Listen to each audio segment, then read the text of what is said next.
Okay, ang may gawa ng wallet na to ay si Milton E. Springer Company Incorporated, dedicated sa Grand Master of Masons in the Philippines.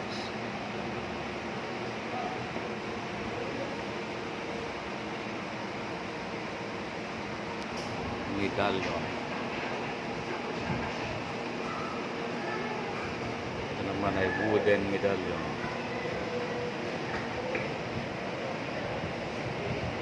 Amulet.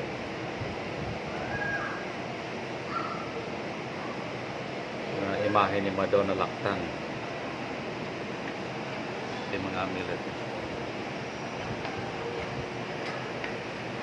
Okay. Uso ito ng mga panahon nila. May mga amulet.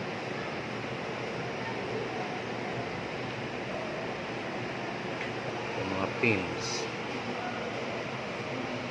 Assorted pins.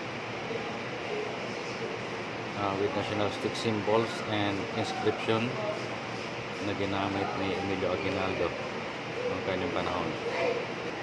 Ito yung Philippine National Flag na design mismo ni President Emilio Aguinaldo. Ito yung kanyang disenyo. Maliit lang siya. The Memoirs of Revolution. Ito yung mga gunita ng himagsikan noong kanyang kapanahonan.